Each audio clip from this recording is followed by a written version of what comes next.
all my fellow glorious Gaians. Thank you for joining me, Amber, on Guidance Through Gaia. I've decided to reinstate these self-care Sunday videos, but I'm going to do it a little bit differently, make it a pick a card reading now that, I know how to edit on my phone. So we have 3 piles here, and I just want to say these stones actually came from my place of employment. So a funny story, and this is just, I don't know, kind of amazing how the universe works sometimes. I was having a really bad day. I was really frustrated, and I was at a point where I was just ready to look for a different job and put my 2 weeks notice in. And then as I'm thinking about that, I get called in by my HR and told that I'm employee of the month. So they made like this cute little gift basket for me. It had a Monster Energy drink and a Reese's peanut butter cup pack and some pistachios and then like a chakra stone box. And so I got a whole bunch of tumbled stones and I got some like larger raw stones. I got a couple of necklaces and a bracelet, and honestly, like, that just made me so happy. Just buy me rocks and tell me I'm pretty. That's all I need. So, moral of that story is I really felt like that was the universe kind of telling me, like, be patient. Don't make any hasty decisions. But we have 3 piles here. We have pile 1 with, I believe this is blue spotted jasper. Pile 2 with amethyst. And pile 3, I believe this is red jasper. And how we're going to do that is we're just going to look at the area where you need to take more self-care and kind of what wound is correlated with that area, so you might be able to kind of focus on healing that. We're also going to look at tarot to see like how it's presenting itself in your life and how it's impacting you, and then get some oracle messages on advice for how you can care for yourself regarding this issue and some power statements. So go ahead and make your selection or selections, and I'll see you there. Bye. Hello to all my group 1 choosers. If you selected this beautiful blue spotted jasper, then this is going to be your reading about how you can implement more self-care into your life. So we're going to start with these 2 cards here. We have number 53 with opposition, confrontation, and we have Greco-Roman. So the first card represents what area of your life could use attention in the respect of self-care. And the second card, the Greco-Roman, is the wound that correlates to this and how, what may need healing, what can benefit you from healing. So with opposition, that is when you have 2 planets that are like directly opposite from each other, and they'll either both be yang elements or they'll both be yin elements. And so it's like, I can't remember if it's like air and water directly across from each other and then fire and earth directly across from each other or whatnot. It can cause in like a natal chart, it can cause some very difficult circumstances in your life or in the development of like your personality. But because they kind of like clash with each other, just as you see with these deer or these elk, they're both kind of fighting for this dominance. But if you spend the time to nurture both of those planets and really find a way to compromise them so that they complement each other, then they can exist in a very peaceful and harmonious manner. So with this confrontation card right here, it seems that there's an area, like, you may be experiencing conflict in your life. Um, and what I'm really getting from this, especially with the Greco-Roman card, the Greco-Roman, when I saw it, I was like, oh, I don't know how this is going to fit. Because technically this is from a past life oracle deck, but I'm using it in terms of reflecting upon this life. But when I think of Greco-Roman, I think of like gladiators and war. And so you may be somebody who has experienced a lot of hostility in your life.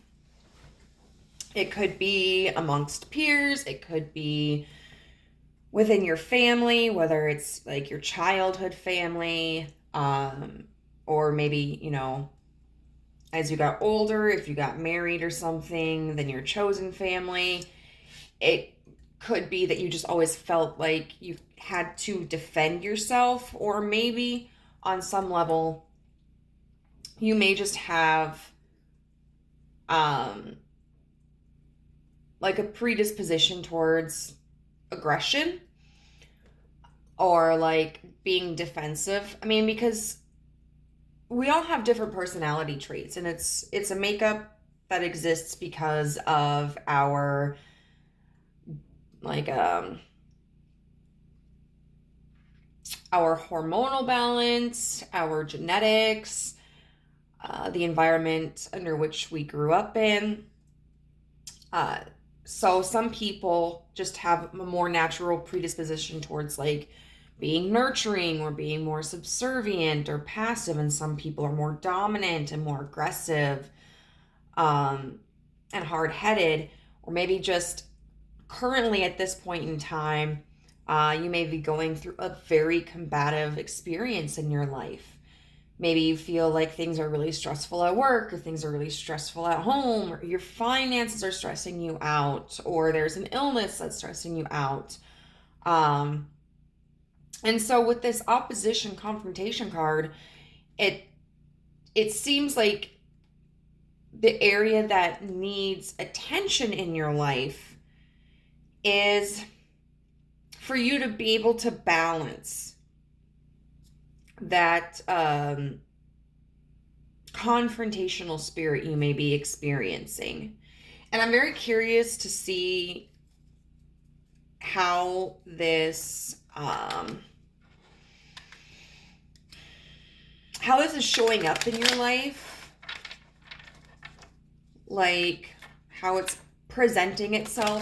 That's what I want to look at, how it's presenting itself in your life, and then how it's impacting you. All right, so how is this opposition card presenting itself? Oh my God! So many. See, even the cards are trying to come at me.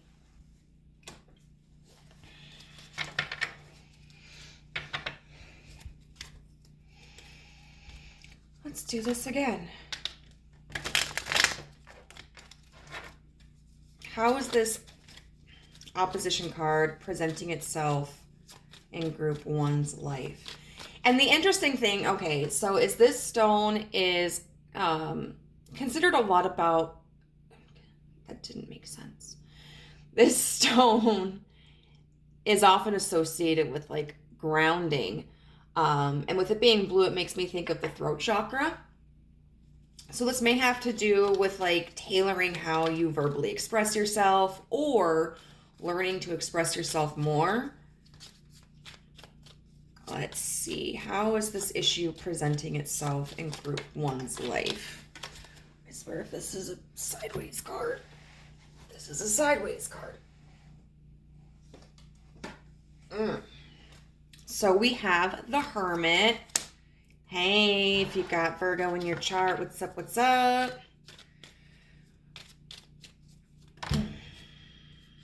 We've got the King of Swords, which I'm really not surprised about. The Queen of Cups. I do want to get one more, and then we'll get into some clarifiers. All right, can you present us one more for like the main energy of how this is presenting itself in group one's life?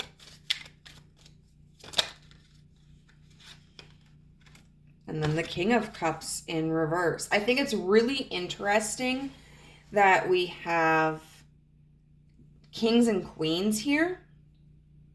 Because those are the head honchos.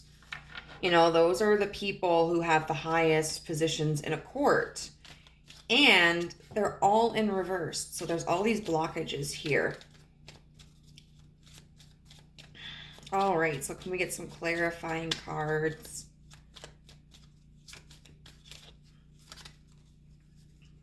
All right, universe, can you help clarify these cards here? The Five of Cups in reverse.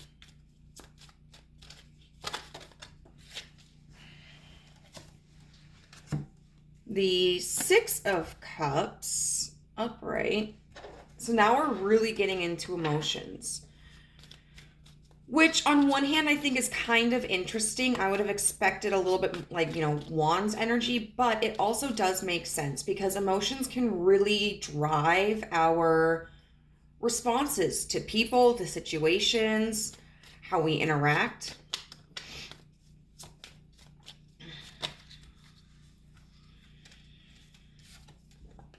We have Death here,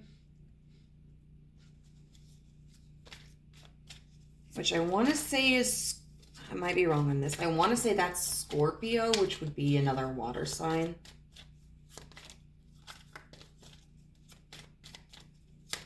All right. And then Strength. There's a little bit of our fire. I got some Leo there.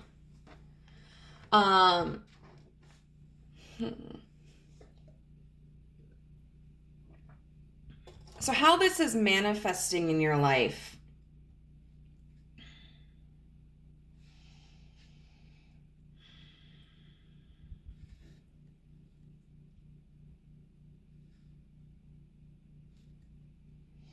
You know, I would say how it's manifesting with this Hermit card and the Five of Cups in reverse is in your head. I feel like, because we have the Hermit, who is somebody who retreats from society and they seclude themselves, trying to find deeper answers, connect with the universe more, connect with themselves more intimately. And definitely, like, that can be a very positive thing. When we're looking at the Hermit card, we are thinking of somebody who is trying to become more spiritually enlightened and more self-aware. And with the Five of Cups in reverse, it feels like, you know, you're trying to see the positive in a dark situation. And that you recognize, like, okay, there's something that hasn't unfolded in the way that you want or that you've lost, but you're really trying to focus on looking at what you still have. But then we've got the King of Swords in reverse with the Six of Cups. The King of Swords in reverse is somebody who is really closed off and defensive, and he can be very sharp with his tongue and quick to act in a way that's irrational. And with this being with the Six of Cups, the Six of Cups often talks about like reminiscing and nostalgia, people from our past. And so I feel like potentially there's something from your past or someone from your past that you're really getting defensive over. And it might be that you're trying to cling on to it. Because maybe it's one of the things that's left over from this, from whatever it is that you lost. And you might be holding on to it going like, this is what I have left. I can't let this go. I'm gonna hold on to this. Or it could be that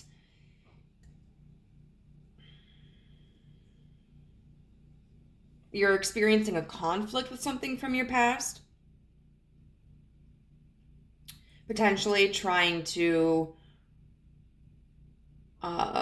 prevent it from re-entering into your life or impacting the present as of right now because you might be trying to move on from something.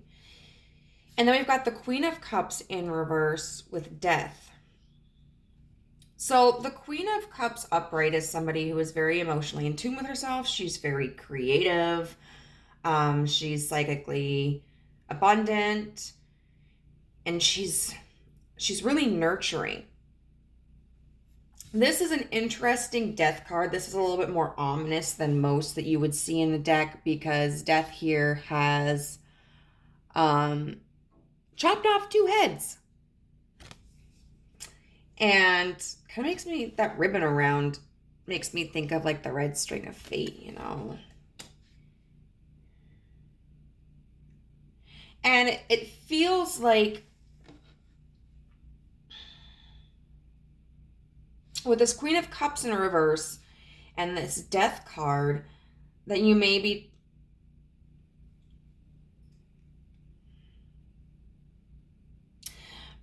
trying to block out your emotions or manipulate your emotions to change them so that, you know, potentially you might not feel disappointed by what it is that is no longer a part of your life. And so I feel what that's going into is it seems like denial, or maybe like to an extent toxic positivity. You know, when we talk about like how it's good to vent, that's actually psychologically not true. Venting after a certain point, you know, releasing our frustrations and talking about them causes us to ruminate and thus stay in a negative cycle. So there is a point where we just have to kind of let it go. Whatever it is that's bothering us. You know, either just put it to bed or find a different way to look at something or find an alternative solution. But the main point is like you have to confront things. It does you no good to just shove something under the rug without acknowledging it and exploring like why it is you feel a certain way. And you know what you can do about it. And then we've got the King of Cups in reverse with strength. So once again, the King of Cups in reverse is somebody who is going to be emotionally closed off, just as the King of Swords is closed off intellectually. The King of Cups in reverse is somebody who isn't going to listen to reason. They're very stubborn. They are very attached to what they feel. So, you know, if someone is trying to hold the King of Cups in reverse accountable and go like, hey, dude, it was really wrong of you to like yell at that pedestrian crossing the street. Technically, they had the right of way. And, you know, the King of Cups in reverse might not acknowledge the truth of that statement and instead go like, well, they should have seen my car coming, you know, or like I didn't have time to stop, or they were walking too slowly, you know, finding a way to put fault on another person. It could also be, you know, someone who is attached to staying detached. And someone is like, hey, is something going on? And they're like, no, I'm fine. And they're like, well, it seems like you're on edge. I'm totally cool. Nothing is going on. Are you sure? Because, like, I'm here for you. I'm fine. But, you know, in reality, maybe they got let go from their job and they're not ready to address that in their life. Because strength is about, like, about motivation and about holding on and about power and maintaining control. And it could be also as well the strength of trying to manipulate the emotions, trying to disregard anything negative that you may feel and flip it into a positive without doing the work to get it there. So that's kind of how it seems like it's presenting itself, is mentally and emotionally. Now what I'm interested in looking at is like the impact that it's having in your life.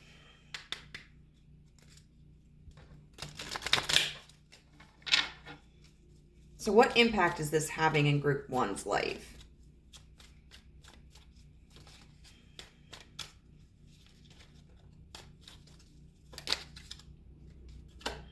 The Seven of Wands in reverse.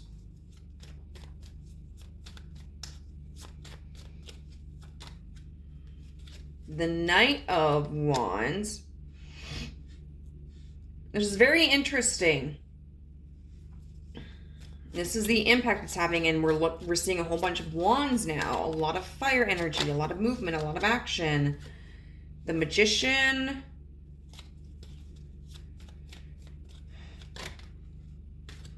And the Two of Pentacles. And both the Magician and the Two of Pentacles were in reverse. Which kind of makes sense though. You know, like I said, our emotions and our thoughts are really the driving force behind our actions. I'm a little interested to see. I want to see what more, what I can about this Seven of Wands in reverse.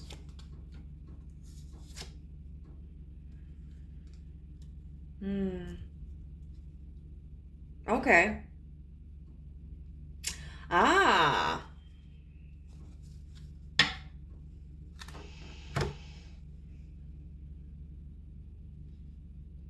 So it looks like what's going on is how it's affecting you is you may not be standing up for yourself enough. We've got the Seven of Wands in reverse clarified by the Three of Cups. And so what that signifies to me is not, intentionally not stirring the pot, intentionally not standing up for yourself to keep the peace. And that could be with this Three of Cups, because we talk about celebration and gatherings and friendship. That could be to keep the peace with someone else or other people. It could even be to keep the peace in your own life. The Knight of Wands upright is somebody who can be very bold and ambitious, somebody who can act impulsively. But I would say, the Knight of Wands is the fun guy.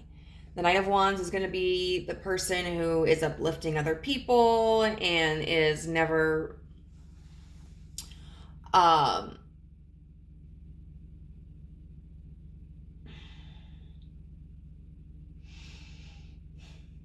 I would say somebody who doesn't readily show their struggles and their weaknesses. And then we've got the Magician in reverse with the Two of Coins in reverse. There's something you're feeling powerless about, and it's creating an imbalance. So I want to get a little bit more clarity on that. Because the Magician, the Magician knows that he can change his circumstances. But in reverse, he's not well equipped enough, whether it's in truth or, he just has a lack of confidence in himself. Can we clarify this Magician in reverse?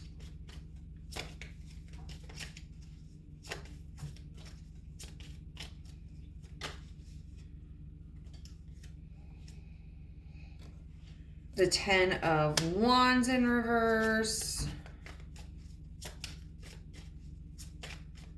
And then what's this Two of Coins in reverse about? The Eight of Coins. Okay, so it feels like whatever this situation is, how it's presenting itself in your life is that it's making it very difficult to let go of a burden. It's just kind of piling on stress, and it's becoming very overwhelming, and there's this imbalance of this work that you're having to do, and it may be work with other people. It could also be like work for yourself, because if you're spending so much time trying to keep the stress at bay and trying to keep your emotions at bay, that's taking up a lot of your internal energy. And so other tasks in your life are going to be more difficult. It's going to be harder to keep your apartment clean. It's going to be harder to have patience with customers at work. It's going to be harder to sleep. And so I feel like you're spending so much time trying to ignore what it is that you're feeling and keep the peace, that it's just creating this overbearing load for you. And so when we look at something like opposition, confrontation, especially if you're not standing up for yourself, if you know, you're trying to avoid reflecting on these emotions and you're just trying to jump straight from A to Z, from, yeah, this was a problem, to, no, I'm fine. That is neglecting yourself. That's neglecting your needs, you know. Your emotional needs are extremely important, and the way that you feel about a loss is totally valid. Like, it's okay to be upset over something. It's okay to be sad about something. And if there's something going on in your life that you feel is negatively impacting you, you have a right to stand up for yourself. And it could be something unintentional, like, you know, something somebody isn't purposefully doing to you. But like, say, I don't know, your neighbors have a snowblower, and so you've just gotten done taking care of your driveway and your sidewalk, and then the next morning you wake up and your neighbor has done theirs as well, but then all the snow ends up back over on your side. Like, that can be frustrating. And instead of standing up for yourself, you might just, you know, redo your your driveway and your sidewalk again. And then all of a sudden, you know, you think, okay, like one time shit happens, and then it happens again, and you start to get more increasingly agitated. If you don't say anything about it, like, that's just going to build up. You know, yeah, maybe the person is like not giving a shit, or maybe they're just kind of caught up in their own life and they're not realizing like what they're doing and how it's affecting you. And before you know it, like, what starts off as frustration at your neighbor for blowing their snow into your yard is, you know, could cause problems with your family, could cause problems with your employment, could cause problems with your self-image. And so being able to go over to your neighbor and say, hey, dude, like, you know, this is the third time that you have taken care of your lot and your snow has ended up in my lot. Like, is there something we can do about this? Because you know, I'm having to redo this like every other day. And your neighbor might be like, oh shit, sorry, bro. Like, I totally wasn't thinking. Or it could be something intentional, you know? If, like, your kid is, I don't know, talking back to you and being really disrespectful and not doing their chores, and you not confronting that isn't helping them to develop any sense of responsibility or discipline. And if you just kind of ignore it, it's only going to get worse, and then it's going to create even more tension in the family. Whereas, like, if you go to your child and say, hey, Tommy, like, I asked you 3 days ago to clean your room and it's not done right now. Um, and maybe the kid's angsty and going through one of those time periods where they're just like really rebellious. Uh, but if that might cause tension at that point in time, the kid might be like, I've got so much other shit to do. Like, why do you even care? Like, it's my room. Don't worry about it. Um, but by confronting it then, and as long as you're consistent, it may help to prevent further tension in the future, or from building up at least. So, being able to acknowledge your emotions and to be able to express them is a form of self-care. Like, you deserve to feel heard, and you deserve to feel confident in your feelings, in your wants, and in your needs. So what we're going to do is we're going to look at some guidance cards. So we have Queen Esther, the Morning Star. My ego is in service of my soul, and I trust my soul's divine timing. We have Sanctuary. And we have card number 9, You Are Unfolding. So first off, with Queen Esther, the Morning Star, Queen Esther was a very interesting person. And she was very conniving, but like in a positive way. So she was Jewish. She was a Hebrew, and the Hebrews were being persecuted at this time. And so she went and she made the king fall in love with her. And she waited for an opportunity. And one day when the king's current wife did not, I don't know, go to him when he called her, Queen Esther was like, aha, there's my opening. And she answered the call for the king and became his new wife. And then one day she had this really big banquet and then, presented it to the king and was like, oh, hey, BT dubs, I'm a Hebrew and you're persecuting my people. So she was patient, and she was observant, and she knew that like lashing out may not elicit the response that she wanted and that her people needed. The king might just get more defensive, he might kill her, or he might retaliate against, the Hebrews even more. So she dissected what the issue was, and she came up with a plan on how to counteract it. And then she waited for the opportunity to execute that plan.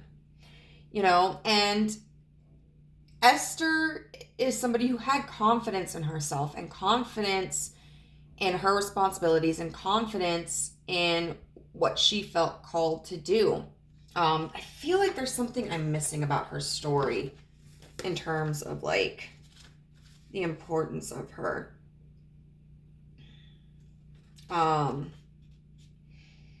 Oh, yes. So it talks about how when Esther comes to us, it's about kind of helping us to relieve our preconceptions about timing. And so there may be something in your life where timing is an issue at this point, and the universe is kind of guiding you to like, hey, throw whatever you think you know about time out the window. Like, you're where you're supposed to be. And if you rush it, then it could end up disastrously, It could have consequences.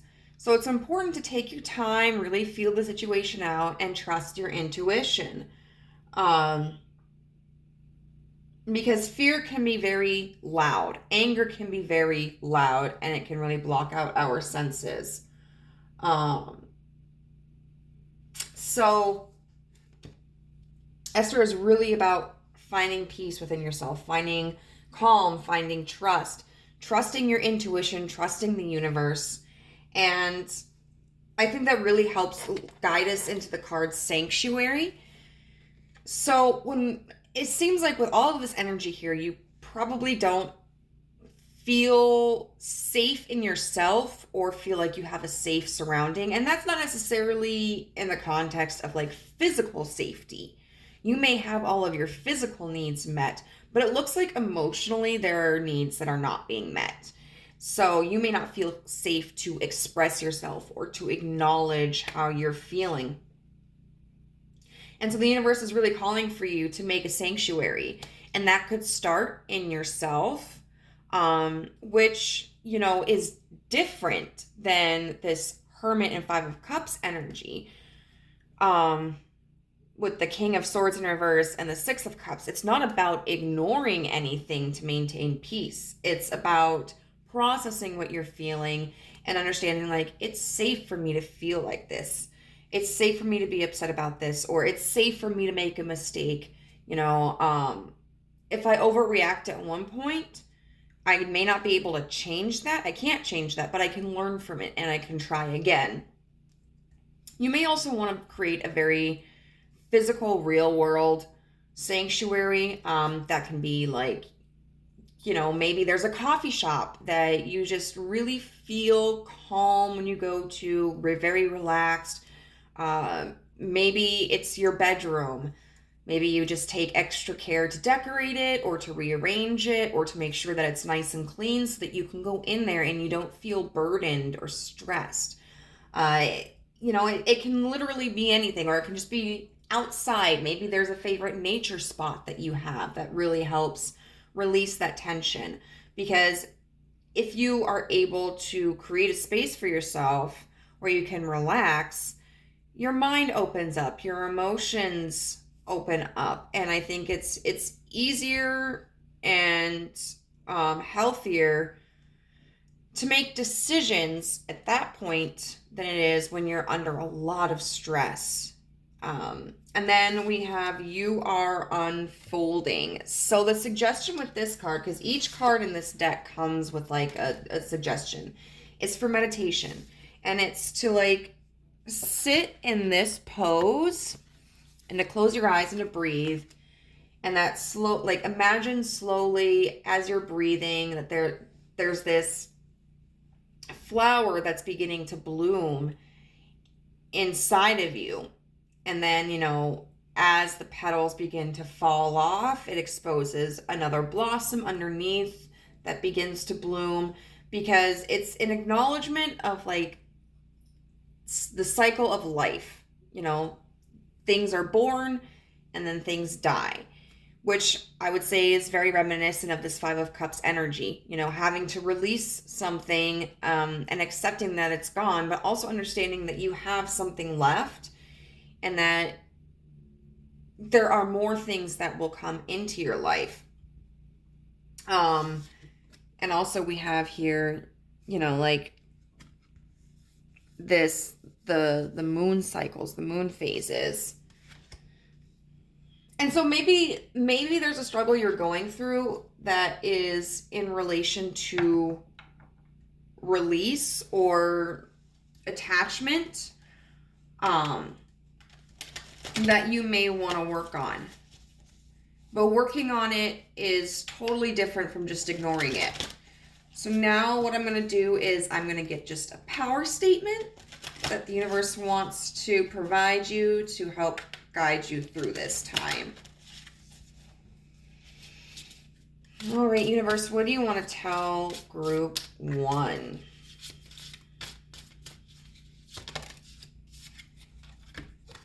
The point of power is always the present moment. The past is over and done and has no power over me. Very much like this King of Swords in reverse and Six of Cups energy. I can begin to be free in this moment. Today's thoughts create my future. I am in charge. I now take my own power back. I am safe and I am free. What did I say? Safety. So if there's something from your past that just feels like it's kind of controlling you, it's very important for you to, you know, if it's something where you need to express yourself or it would benefit you to express yourself, like, go for it. You know, if you felt hurt by something someone did, or if something didn't, you know, pan out the way that you thought it would, it is okay to express yourself. It's also really important just to process that and to make the active decision to let it go. And letting it go is going to take time. It's not like, letting go of a balloon and watching it fade away. Like, the frustration and the pain and the loss will still kind of nip at you from time to time, but that's where the persistence and healing comes in. The more that you actively and consciously decide to heal, and the more patient you are with yourself and the outside world, the more that you will begin to heal.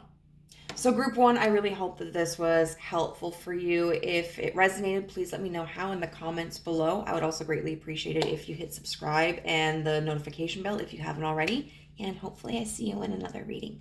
Bye. Hello to all my pile 2s who chose this beautiful amethyst.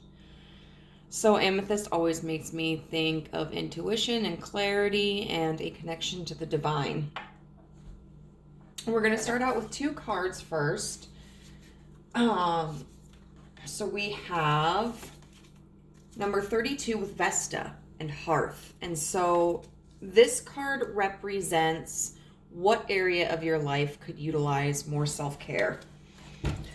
And then we have the Arts, which symbolizes a wound that is affecting this area where it could benefit healing.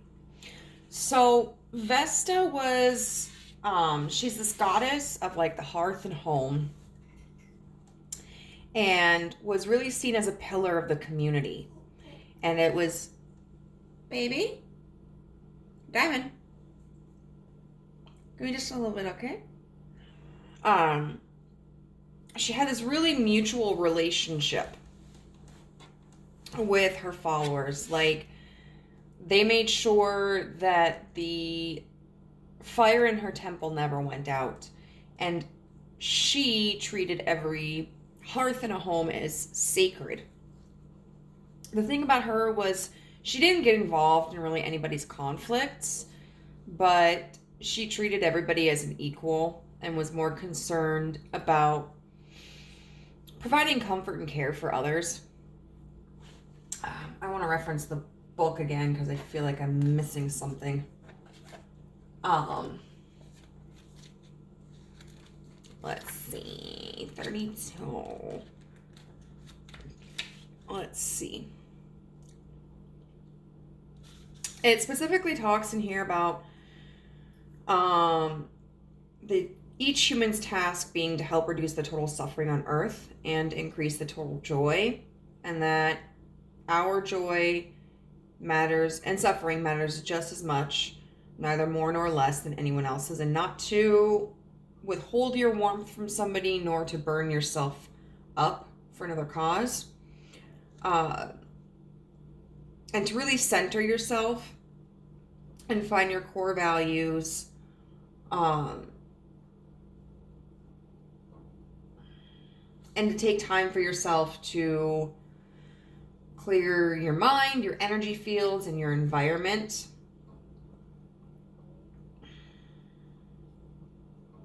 Okay, yeah. And so you may be experiencing a situation in which there may be tensions in the air with someone, or within yourself. And you may not have that sense of sanctuary, that sense of calm.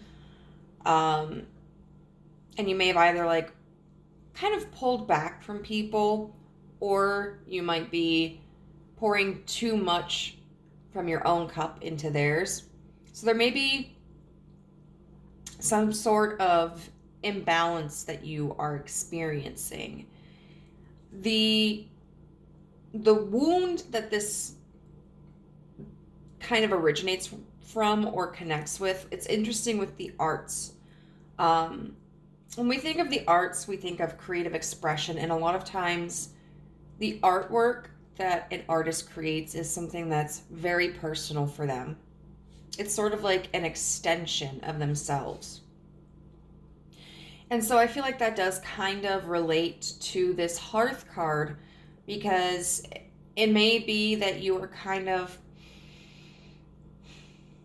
bearing too much of yourself, or overextending yourself. And that you're not receiving equally. Could also be that there's maybe something in your life that is very personal to you, and maybe there are some criticisms involving that. But we're gonna look into the specifics right now. So what I'm gonna ask is how this is manifesting in your life. So how is this situation manifesting in Group 2's life?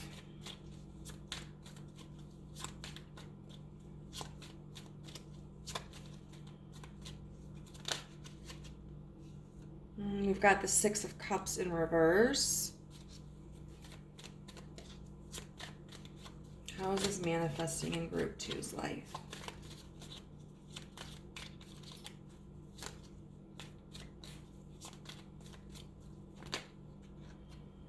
We'll take it all. The Ace of Coins in reverse. The Eight of Swords in reverse.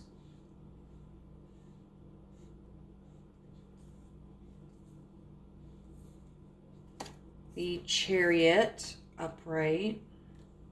And then the Five of Cups in reverse. It's interesting because the last reading also involved the Six of Cups, although it was upright. And then the Five of Cups in reverse. Now let's get some clarifiers for these.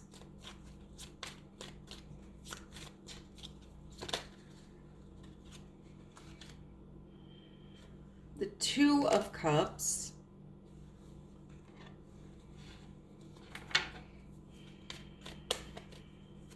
Lots of emotions. Some more clarifiers, please.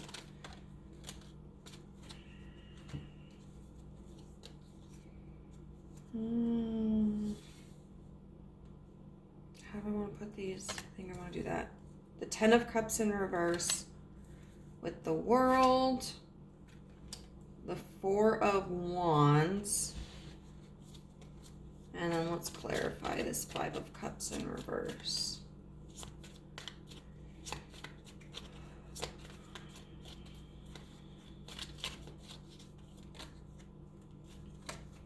We've got two. We've got the Ace of Wands in reverse with the Queen of Pentacles. This is very interesting.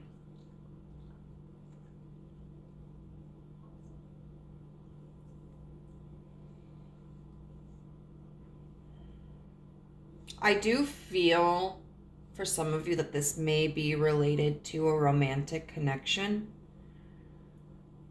Just because the Six of Cups always makes me think of like soulmates and someone from your past. And the Two of Cups, twos are about decision making, but the Two of Cups always reminds me of two people who are making an emotional exchange or having an emotional bond. And so with the Six of Cups in reverse, with the Two of Cups, I feel like that's a resistance to letting go of someone from the past because there is this emotional feeling.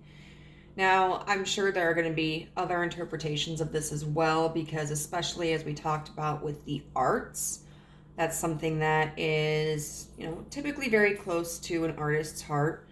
And so we'll see what other messages come through. But it was just really, really strongly the impression that for some of you, this is going to be a romantic relationship, or a romantic interest.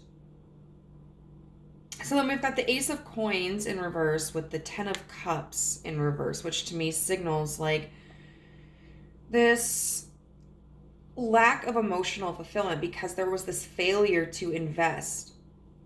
And so if this isn't a romantic connection, it could be that there's this idea from the past or this project from the past, or if you are an artist, this literal piece of artwork from the past, that you have this really strong emotional connection to.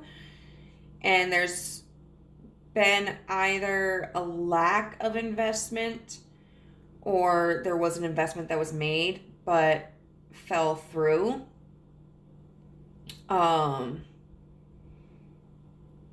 And that you're experiencing kind of like an emotional grieving over this. You know, there's kind of like this empty hole there, this disappointment. And it feels very like it's taken personally. And then we've got the Eight of Swords in reverse with the World, which is really, you know, trying to pull yourself free out of this prison. Out of these mental restrictions. I'm curious, what's the cycle? Because the World typically symbolizes, you know, a completion of a cycle so that a new one can begin. I want to see what that cycle may be. But it seems like what you're trying to do is you're trying to move on from this disappointment. Which is very interesting because the first pile as well kind of was trying to overcome certain emotions, which isn't something that I always get in a reading, like, but it seems that maybe the collective in like different areas is really trying to look past some hard experiences. So we have the Four of Swords in reverse with the Emperor and the Queen of Wands. So the Four of Swords in reverse, coming out of a period of rest, you know, or refusing to rest. And really kind of like, God, what is that phrase? It's like putting your nose to the grindstone or something. Where there's just this energy of like, okay, even though this fell through, I'm going to get back out there. I'm going to do it. You know, I'm not going to let this situation get me down and stop my progress. And then the Emperor and the Queen of Wands. So if we are looking at this in the context of a romantic relationship, one of these cards, whether it be the Emperor or the Queen of Wands, could be representative of you. The other one could be representative of a hopeful partner.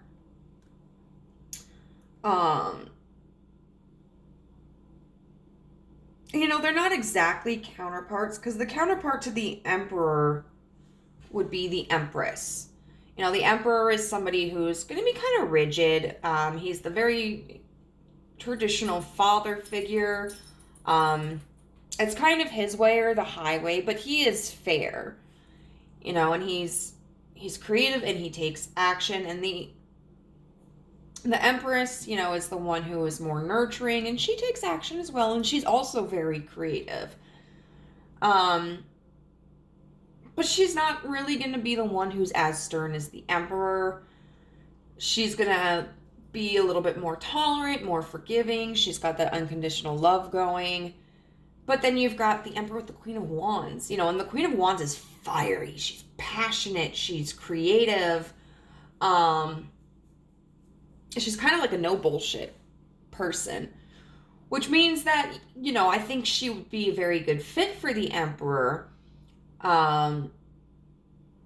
They would be like a power couple, but she's not going to be a person that helps him balance out like his empathy and his kindness and his nurturing, because the Queen of Wands, I feel like, is just not really concerned about all of that. Like, she's very driven for her own needs, and that doesn't mean she's a bad person.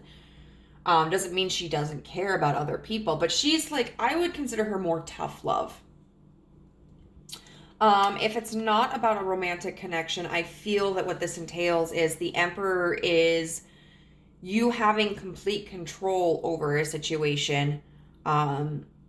Like, say, for instance, if you are a writer, um, deciding that, like, you are going to do all of it. Like, you are going to have control, obviously, over the manuscript. You're going to do the editing. You're going to do the cover art. You're going to publish. You are going to do the marketing. And then the Queen of Wands, is the spirit that you have of like the creativity. So the Emperor would be like the business aspect of it.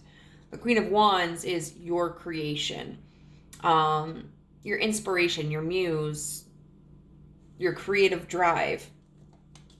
So it feels like you're trying to get over what this disappointment was and just jump into something full force. And then we have the Chariot with the Four of Wands. So the Chariot is taking action towards your goals, whatever fulfills you. And then the Four of Wands is like creative stability. It is also considered like the marriage card. So once again, I could see this as being like a romantic situation, or a situation where there's just, you've built the foundation for your creativity, for your business, for your pursuits. And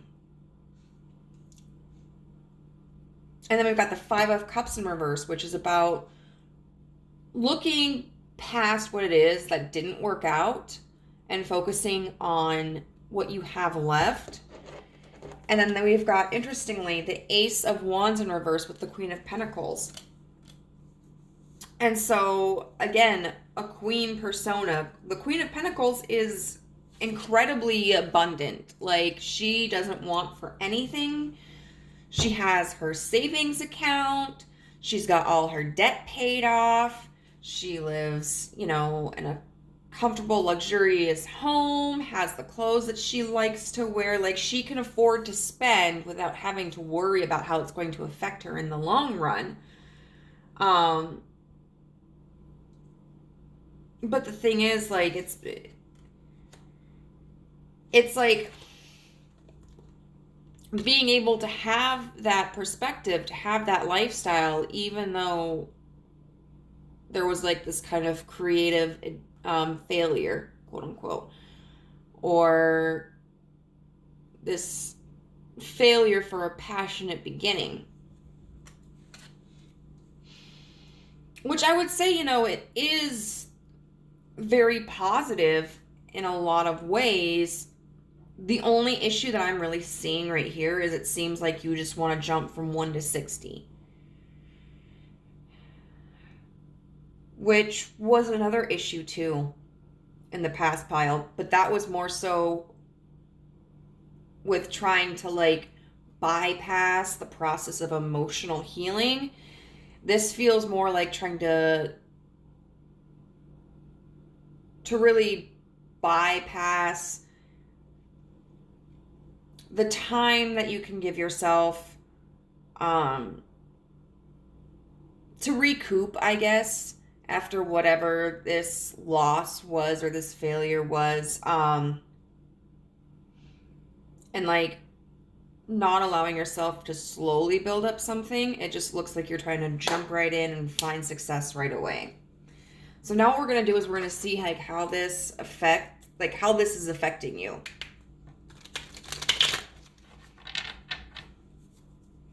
All right, so how is this affecting group 2?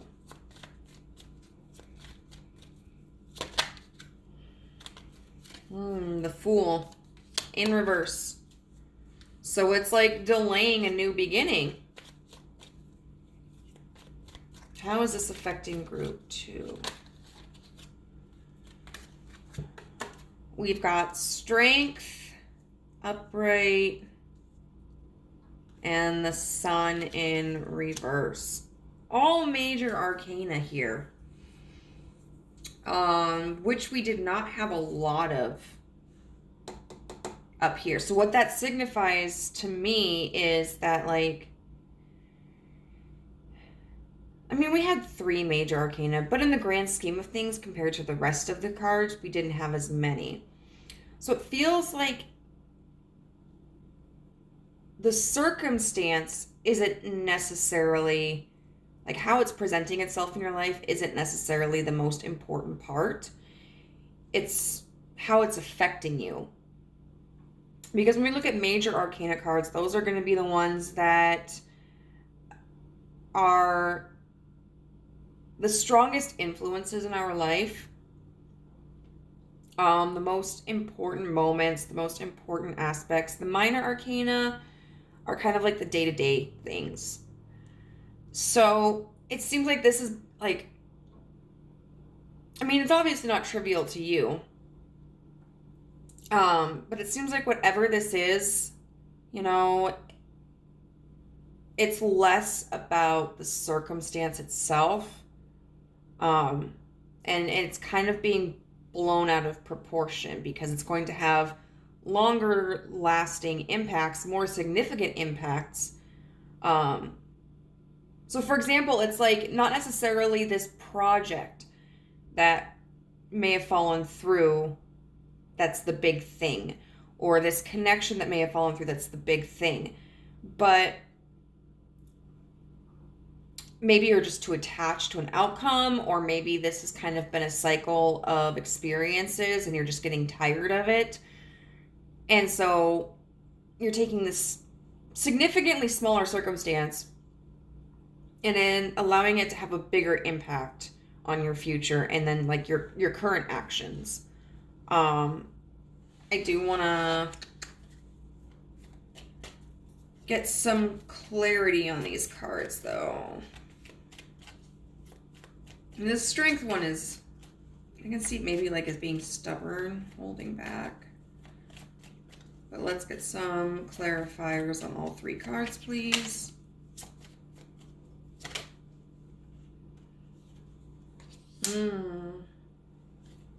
The 5 of coins. Jeez. Jeez Louise. Oh my god, I'm just throwing cards everywhere now.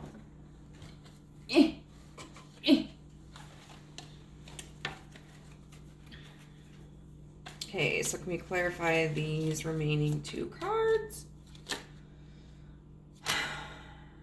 I don't know. I'm not taking this. Okay, I'm taking this one. Fine.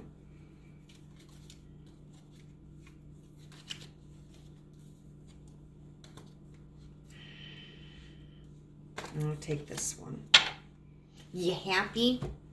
Okay, so we have the Fool clarified by the 5 of coins. So it's like this failure to start because of this perception of feeling left out in the cold. So you've kind of got this mentality of like, why should I try again? Because it's just not going to work out. Or, you know, it may be impacting your willingness to relinquish some of the control with this Emperor energy, because it's like, you know, if I don't have control over it, it's not going to... What happened, little guy? Oh, he burned out. It's not going to work out. Like, if I don't have complete control over my novel, then something's going to go wrong. Like, maybe the editor takes forever, or maybe, you know, it doesn't get marketed correctly, or maybe the cover art looks like shit, you know, and so you may be struggling to really let go of that control because you may feel like you're going to get screwed over. The Strength with the Devil. So it's like holding on to this restrictive perception. Oh my God. Sorry. And so, you know, we have this matador here who is forcing open this lion's mouth for show. And then we've got this devil card here, which shows, as per usual, like these two people who are bound together, and yeah, it doesn't look like they're connected to the devil at all. I thought these were chains, but like they are chains, but it looks like it has a mace at the very end or whatever that medieval weapon is called. And the devil's really about like restrictions, addictions, limiting mindsets. It represents Capricorn, and Capricorn to me is kind of daddy energy. Like Capricorn and Aries are both daddy energy to me. And I think the the Emperor is Aries. It's either the Emperor or what's the Magician? I don't remember what the Magician is. But I believe the Emperor is Aries. And so like a Capricorn person can be really resistant to opening themselves up emotionally. They're very practical. They don't like to relinquish control. And you know, a Leo, which is strength, is kind of similar in that respect as well. A Leo tends to be more in touch with their emotions. They just may not express them. They're always constantly putting on a show. They don't enjoy being vulnerable. And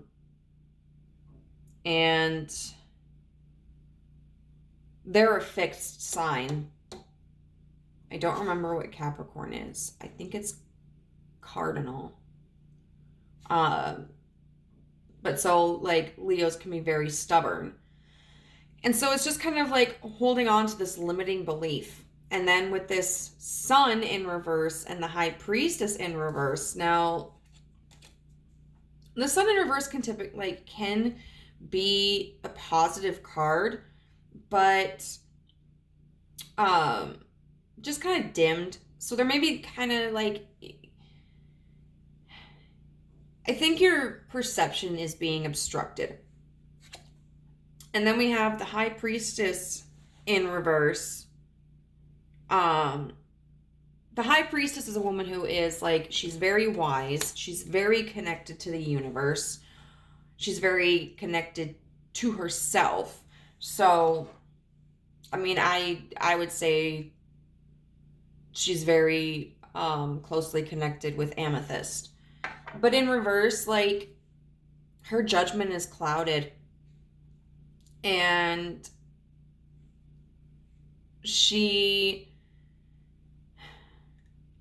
her connection to the divine might be blocked. She may not be able to connect with her intuition. So she's stuck making decisions on a more emotional or practical level. And sometimes that can really lead us astray. Whereas if we are able to embody the High Priestess energy, you know, we can take our emotions and practicality into account, but we have a broader perspective of the situation and what the potential benefits and consequences may be. And we're able to act from a place of confidence and knowing and trust. So we're going to look at your pre-shuffled oracle cards now to get some guidance from the universe. We have Kuan Yin with the Goddess of Compassion. We have Gentleness. And we have 37 with Softening into Grace. So one thing that is very heavily clear in this reading is that you need to soften your approach. And it might be an approach to others, or it might be an approach to yourself. So we'll start with Kuan Yin, the goddess of compassion. It says, I recognize suffering in order to release it. Curiosity breeds compassion. So originally, from my understanding of the book, Kuan Yin was worshipped as a male deity, but then over the course of time, she was shifted into a female deity. And that was inspired because of a woman who helped sailors who were in danger at sea. Kuan Yin is all about being able to recognize and honor like our suffering, and also be able to recognize and honor the suffering of others. And not look at it as like competition or an attack, but to understand that like each person has their own individual needs and is responding to those needs. I read these beforehand, and I know I've read Kuan Yin a couple of times, but then I forget. I know they talked about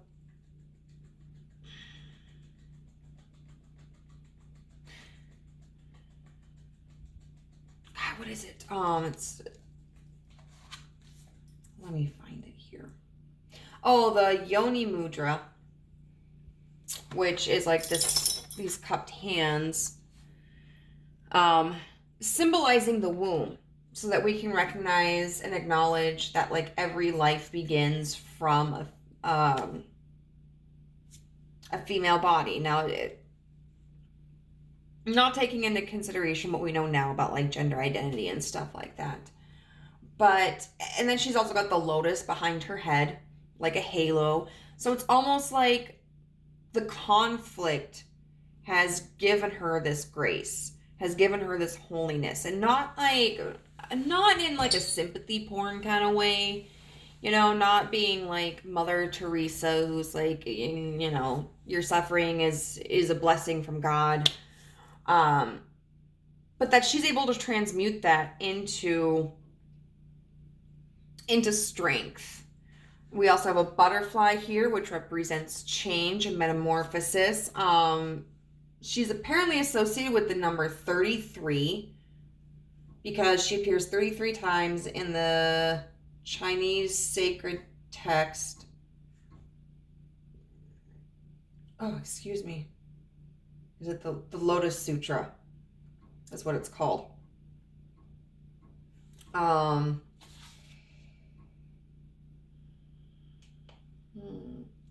And it's about really removing our ego from a situation so that we can understand our experiences, or understanding another person's experiences with more compassion. And it says, this also applies to the moments when we are listening to the story we tell ourselves about who we are. We are often far harsher and less forgiving to ourselves than we would ever be to someone else. Which makes me think of artists again, because artists typically are their own worst critics. It says, curiosity is a door that leads us to compassion. It frees us from feeling as though we have to react to what we hear or defend and explain our part in their suffering. We can just perceive the pain that they are in, or we can finally hear our own cries of despair and not seek to judge or justify them. We can just be present to what needs to be heard. Often just a calm, shielding, abiding presence of compassion is all that is needed to transform suffering into clear light. And so, that could be that maybe you haven't acknowledged your own pain, or, maybe there's been a situation where someone else's difficulties may have made you feel defensive, or like,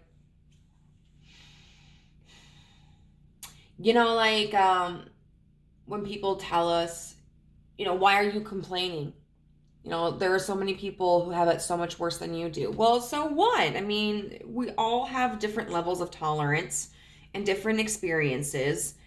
And so, what is painful or traumatic to me may not be as triggering to someone else. And that doesn't mean that I'm weak or that I'm over exaggerating. You know, that's just my personal experience. We have gentleness, which this is an interesting card because it talks about her being a ghost bride. And that just makes me think of like commitment, you know? And so there may be something like you feel a very strong commitment to, and maybe it's been very frustrating to not see success in that area. And you may need to kind of readjust your expectations, reevaluate, like if there's a project that you have a vision for, and no matter what you do, it just doesn't seem to meet your standards, maybe you don't have to scrap the whole project. Like if you're not happy with it, maybe you can tweak it so that it still expresses what you're wanting to express, but in a way that's more fitting. And sometimes we get like so stuck on an idea that it's hard to imagine an alternative, but there are so many different ways that you can express something. And even if it's not coming out right in the original way that it was intended, you can always find another way. And then we have card 37 with softening into grace. So overall, it just feels like the universe is telling you to just kind of cut yourself some slack or cut other people some slack.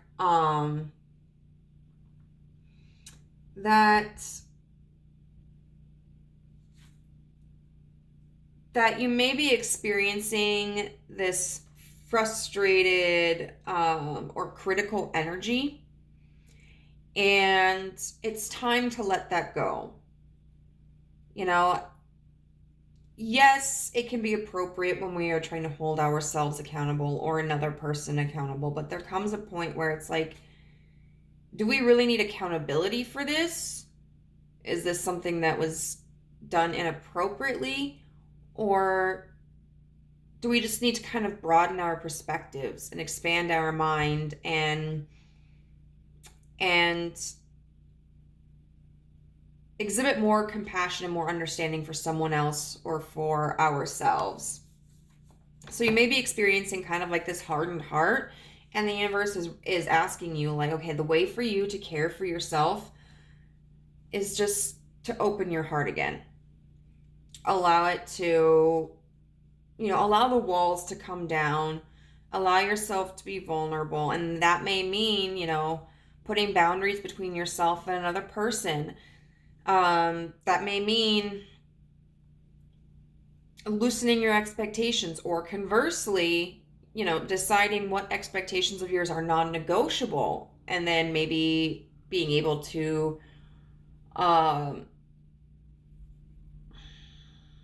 compromise on other expectations. So whatever you're being too hard about, try to release some of that control and try to look at it from different perspectives. So finally, we're going to get a statement of empowerment. Okay, so this is random, but I'm having problems, I think, with my uvula, because a few months ago, like back in November, right before Thanksgiving, I got COVID for the first time, right? And it primarily showed up as like sinus infection symptoms. And so I was like really coughing up mucus all the time. And then one day I thought I had something stuck in the back of my throat. And so I kept like trying to cough it up and it wasn't coming out. So I went to go look in the mirror to see if I could figure out what was going on. I was trying to cough up my uvula. And so like today, I don't know, I can feel it in the back of my throat. And it's really, I don't know, it's freaking me out. I don't like it. Also, I think whenever I think of the word uvula, I think of Monster House and, whoa, it's a girl house. Okay, so what power statement do you have? My healing is already in progress. My willingness to forgive begins my healing process. So, once again, removing those barriers, letting down those walls, loosening control. I allow the love from my own heart to wash through me, cleansing and healing every part of my body. I know I am worth healing. Very, very powerful statement. You know, once again, dealing with compassion and grace and gentleness. So, group number 2, this is where I'm going to leave it for you. If you found it helpful, insightful, relatable at all, I would love to know how in the comments down below. I would also really appreciate it if you would subscribe and hit the notification bell if you haven't already. And I'll see you next time. Bye. Hey to all my friends who chose pile 3 with this beautiful red jasper.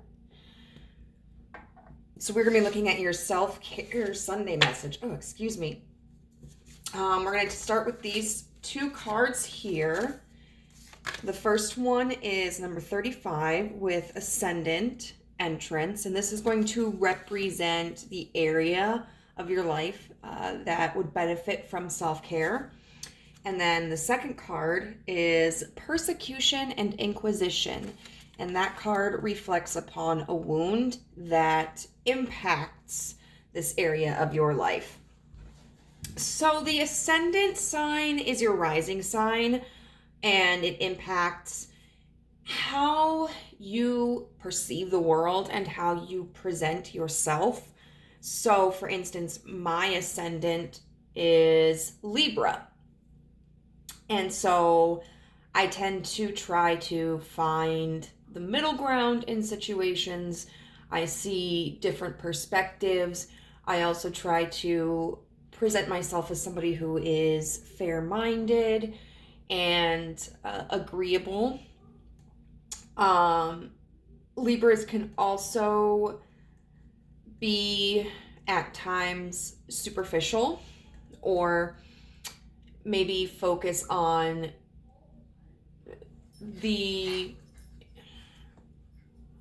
like aesthetic importance or the superficial appeal of things. And so I might make superficial judgments at times, or I might present myself in a way that I may perceive would be appealing to somebody. It's a really interesting placement within our chart and really covers a lot. And so what I feel this is saying is there may be a way in which you view the world, or a way in which you present yourself that may need adjusting. And with this Persecution and Inquisition card, this is probably the card that combination that in all 3 piles has made the most sense for me. So with the Persecution and Inquisition card, it's talking about, you know, this insecurity that's developed because of past judgments. This is from a deck that's geared towards, it's designed to talk about past lives, but I'm using it in the present life experience. And so you may have undergone a lot of difficult circumstances in your life. Maybe you were bullied, or maybe you grew up in a family that was really poor. Maybe you just felt different from everybody. Conversely, maybe you were in a situation where there were certain expectations or certain beliefs that were expressed, certain priorities that were established that may not have been the healthiest. And so that could be impacting really how you present yourself and how you see the world. You may feel like you have to withhold certain aspects of yourself in order to prevent like negative judgments or associations. You may feel that you have to keep up certain appearances as a means to like establish your value. You may also have a cynical or over idealized view of the world or of relationships. There's a lot of ways in which these two cards can interact. But the gist of it is that there was an idea or a perception that was thrust upon you, whether directly or indirectly, that is negatively impacting how you show up in the world and how you receive the world. So what we're going to do right now is we're going to look a little bit at how this is manifesting in your life.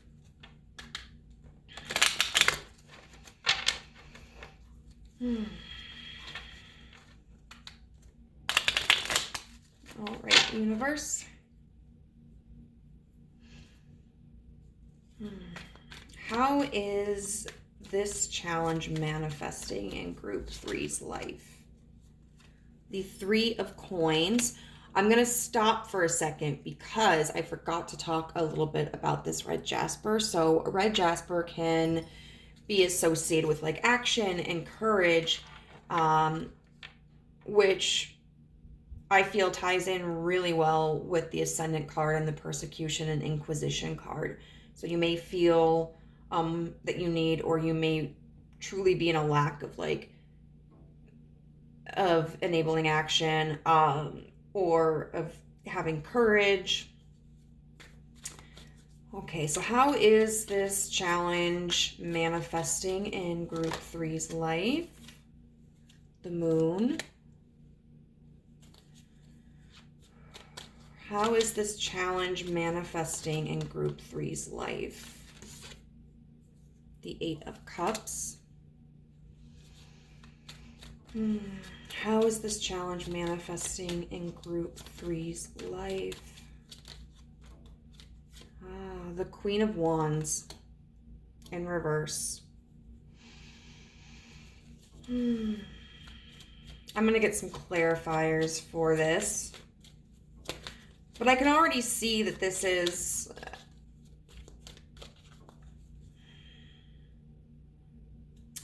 causing confusion and insecurity. How is this manifesting in group 3's life? The Fool.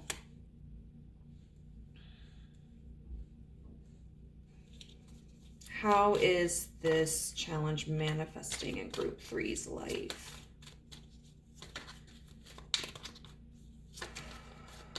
How is this challenge? Okay.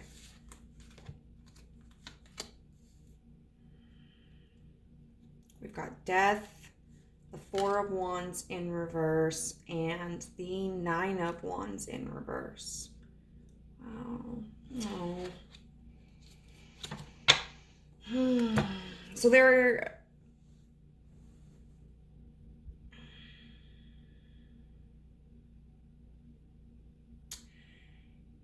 out of everything, we have, I would say, the most fire energy, and then I think, oh, excuse me, I think this book will give me insight, maybe. Is it this one? No. I have several. Is my belly showing? I'm sorry if it is. I have several books related to tarot.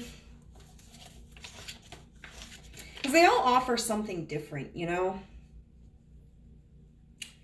It's not this one. I thought I had a book that established, like, what cards were related to what. So like death is 13. Maybe I don't. Or maybe it's somewhere else.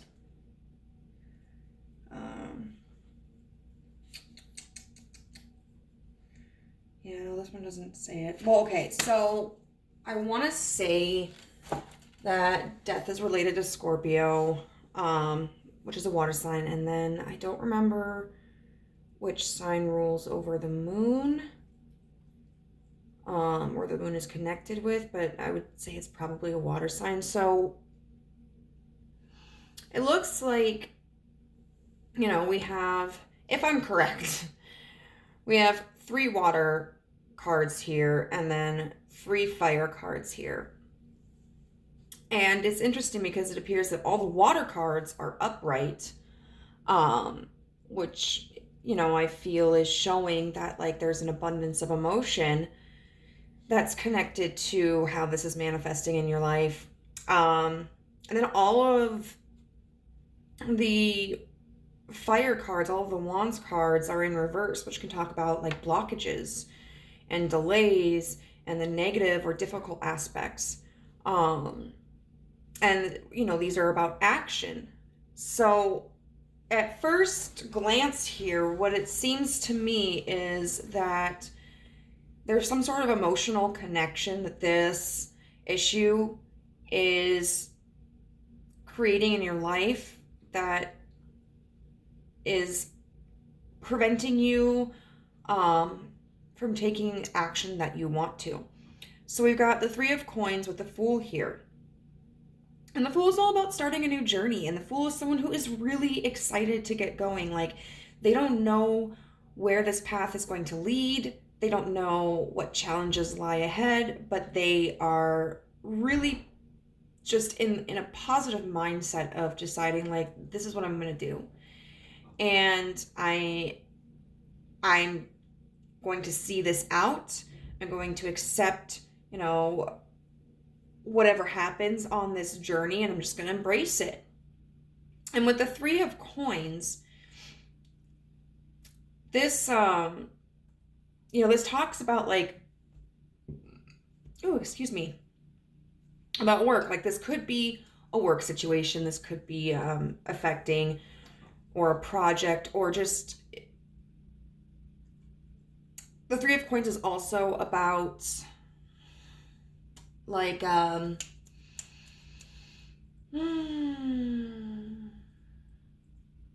cooperating with someone. I can't think of the word. That's not the word that I want to use. But it's building something with someone else. It's teamwork. It's a joint effort.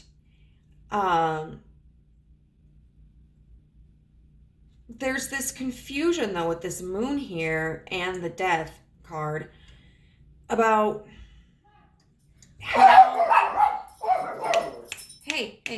how exactly this is going to change things. And so with this 8 of Cups here and this 4 of Wands in reverse, it looks like what's happening is that you're walking away from before you really have a foundation. You know, it could be that the minute things start to go wrong, you abandon ship. You feel like, I can't do this. This isn't going to work. This isn't what I thought it was going to be. And with this Queen of Wands here and this 9 of Wands in reverse, both these in reverse, this is puppies, please. Crazy kids. This is just feeling like, you know, you can't handle the burden. You can't handle the stress. I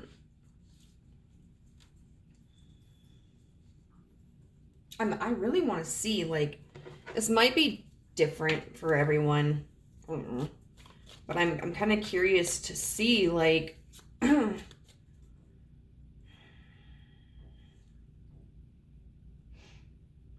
like what this is, this whole energy, like,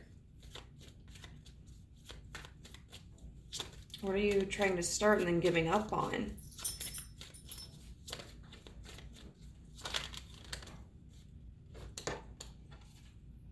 The World in reverse. It's being stuck in a cycle, which, yeah, I mean, I can definitely see that. It's like you get this excitement here to begin this new journey, and then you give up the minute it looks like it's going to get too hard or that it's not going to work out.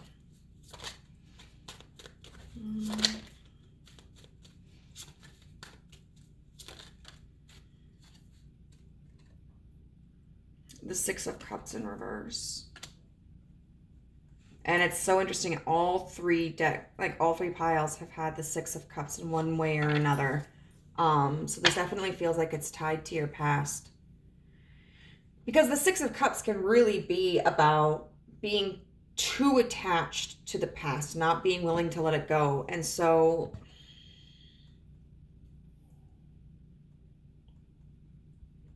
this could be in regards to something very specific.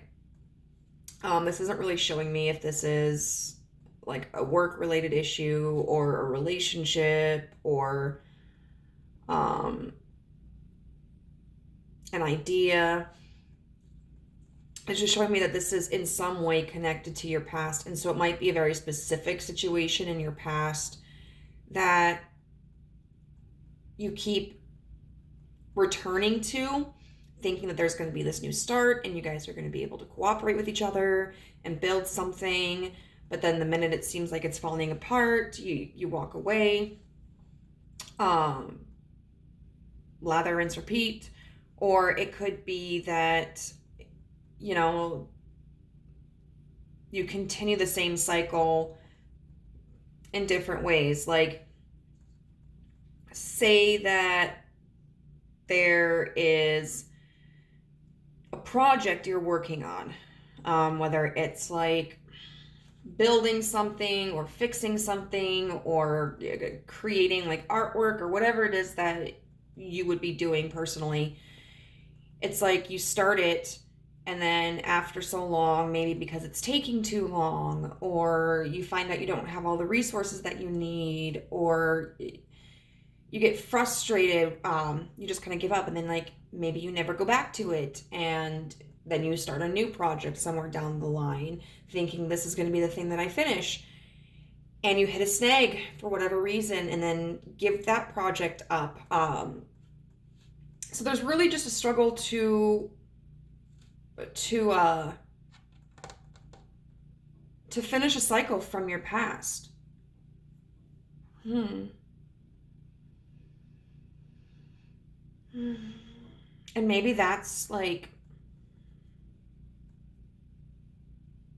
you know, sometimes it's difficult when we notice that we're repeating the same patterns and that those patterns aren't beneficial for us. It can really have a negative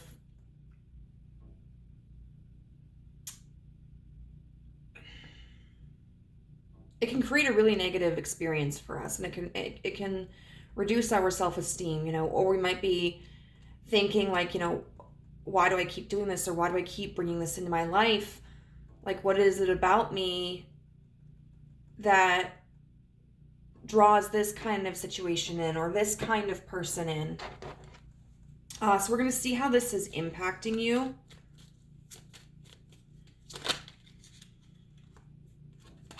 The Ace of Swords.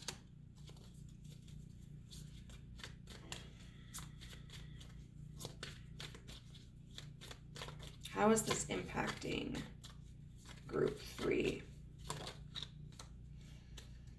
The Emperor in reverse.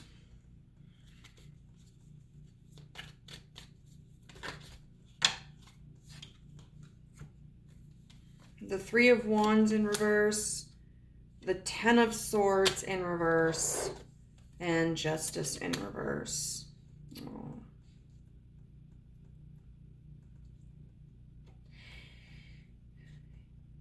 It's interesting because it feels like this is causing you to, quote unquote, realize something.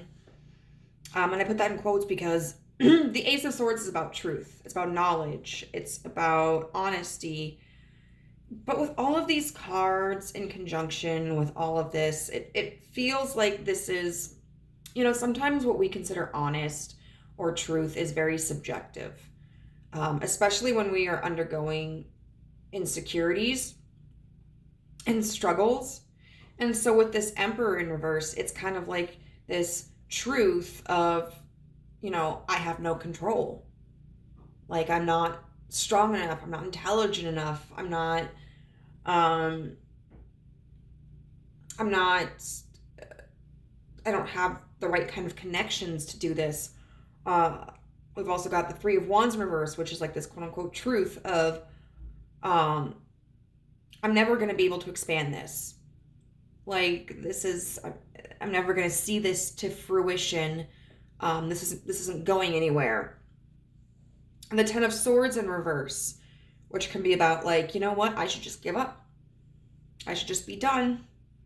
Like, I'm going to throw in the towel because it's going to be a lot less stressful, cut my losses. And then this Justice in reverse of where it's like, kind of feeling like the victim or feeling like things aren't fair or that,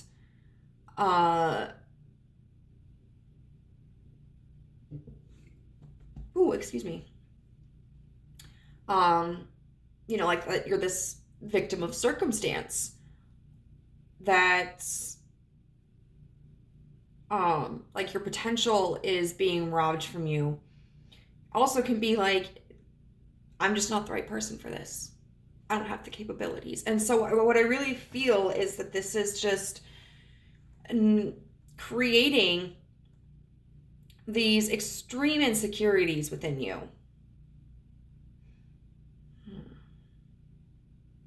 Which is totally understandable when you keep experiencing the same thing, whether it's in one instance, like with, a relationship or a connection that you keep going back to and then keeps falling apart, or whether it's just, a sequence of mishaps or disappointments that can really create insecurities of like, what's wrong with me? Why does this keep happening to me? And what that does is it really causes us to ignore that the fact that like we have more power than what we think we do. Whether it's the power of perception or whether it's the power of like changing our habits or, trying out something new or just improving upon a skill, so I would say like, yeah, definitely this red jasper is something you could really benefit from, because it just feels like you're giving up before you even really have the chance to try to overcome whatever obstacles you're facing. So now we're going to look at some guidance from the universe. We have Parvati, the goddess of devotion. I am a love that doesn't leave. When I commit to love, my soul evolves. We also have Anandamayi Ma, the joy-permeated mother. I am my own guru. I know the self that never changes. We have card 35 with calling on courage. And then we have the card of purity.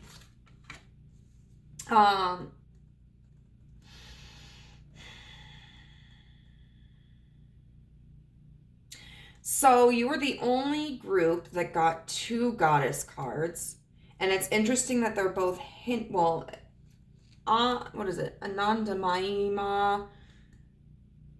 Well, I guess in a way she's considered a goddess because some people believe that she was like the reincarnation or something of Kali.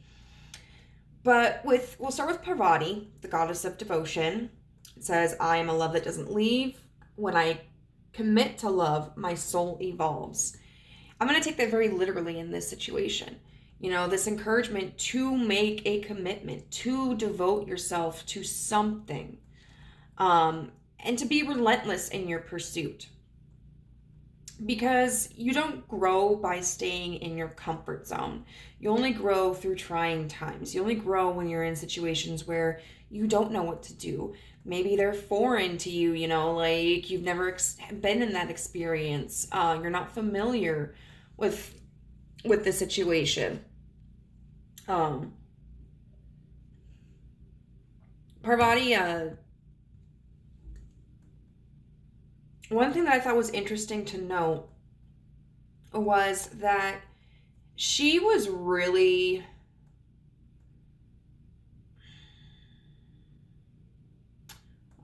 like a trailblazer.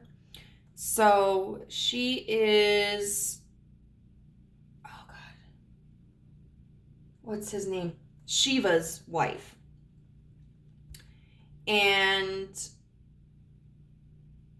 like Hindu culture, usually, like with a lot of other cultures, the woman moves in to the man's house with the man's family. But the situation between Parvati and Shiva was different. Shiva actually moved into Parvati's home. And on top of that, Parvati created, she created this red thread and extended it to the women. And it was like a symbol of having a connection to the divine. Because previously it was believed that only men could have that kind of connection. So therefore only men had like divine knowledge. Only men could speak on behalf of the divine. They could be the only ones who were spiritual leaders. But Parvati saw everybody as equal, including herself. Like she didn't consider herself any better or worse than anybody else. And so through that, she was able to extend the gift of a connection to the divine to everyone. I do want to go back and see a little bit. Let's see.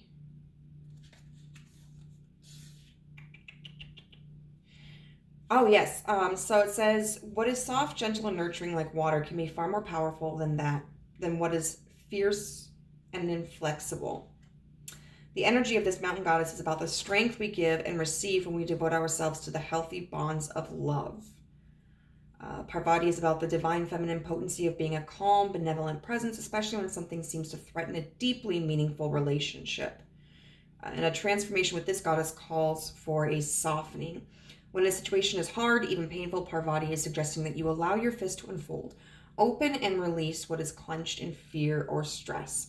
Remember that your love is a mountain that cannot be moved and that this bond between you is holy. No human hands or words can ever break it. The answer of what's next or highest for you can be found through the subtler act of simply abiding, not reacting, not running, not hiding. A deep reservoir of power can surge up from within us when we choose to remain present, letting devotion inhabit us in moments when our ego has typically fled, infuses us with the capacity to transform all of our relationships. So definitely, like, this is calling for you to just soften yourself. You know, you may have walls up. You may become very defensive. You may have like a fight or flight response when you feel that like your position is being threatened, or your sense of security or your sense of worth is being threatened. And so you just kind of abandon what it is in that moment.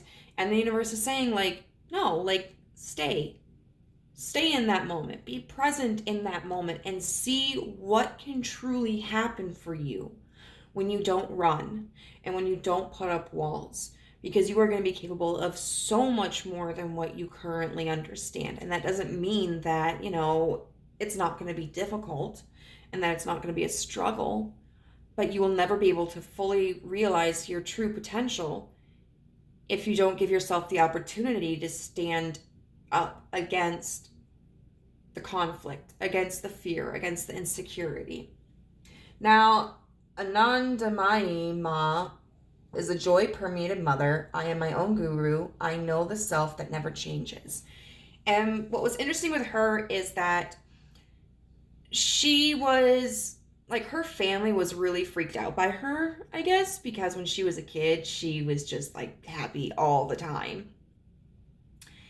And there was a lot of judgment for that, but she never changed. And in fact, there was someone who asked her, like, why are you like this? And she said, it's because I've realized myself.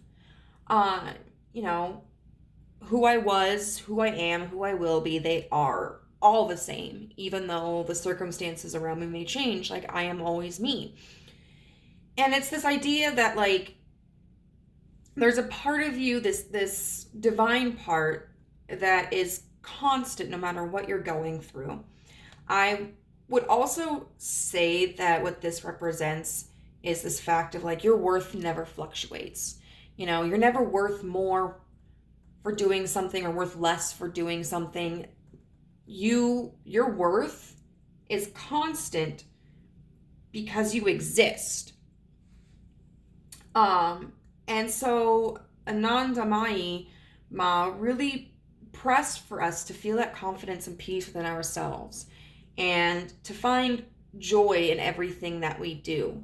Because when you've got something that's new to you or something that you've struggled with, it's very easy to become pessimistic and cynical about the situation. But if you can find the strength to create a joy within you during the experience, you are going to appreciate it so much more. So like, say you're learning a language, you're not going to be able to have a fluent conversation with somebody the first day. That's not possible. But say, you've taken a few weeks of it and you watch, I don't know, a movie that is in that language, and you're going to be confused for a lot of that film.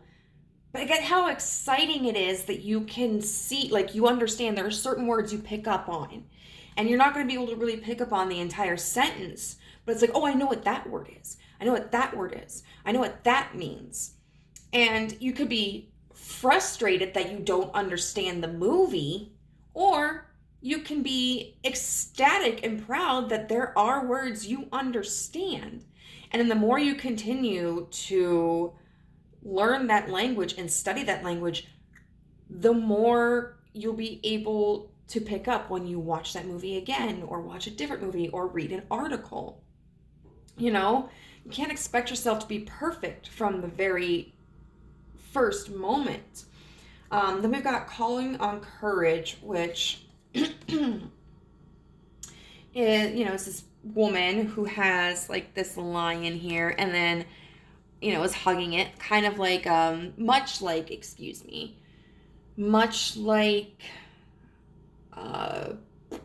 the strength card. And then I think what's interesting is we have like this little rabbit here that's kind of chilling as well.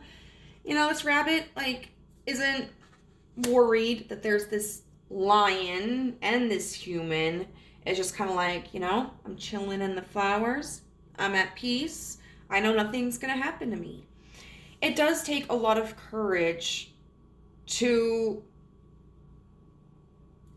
continue down a difficult path, especially if you've been criticized in the past, or you've been critical of yourself in the past. Courage is not the absence of fear. It is the continuation in the face of fear. And then with purity, this is a very, very interesting card. So what this card talks about specifically is about like the heart chakra, which I think is very much what the universe wants you to nurture and keep open. But it also talks about, there's purity like innocence, but there's also purity like the act of purifying. So what this card suggests is like, Maybe there are things you need to cut from your diet, or maybe you need to drink more water. Maybe you need to declutter your home. Maybe you need to work on like purifying your thoughts. You know, when you encounter a thought that's negative about yourself, pausing in that moment, recognizing that you're having that thought, and then consciously choosing to reframe that thought, like you know, say that you failed your driving test. You could literally sit there and beat yourself up over it, or you could say, okay, well, now I know what areas I excel at in my driving test, and these are the areas in which I can study, you know, and so if I focus on these areas, I'm sure to get a better score the next time. So it's, yeah, definitely like really work on decluttering whatever it is, whether it's physical or emotional or spiritual, so that you can walk in more confidence. And so what we're going to do now, finally, is we are going to get a power statement for you from the universe. All right, Spirit, what is Group 3's power statement?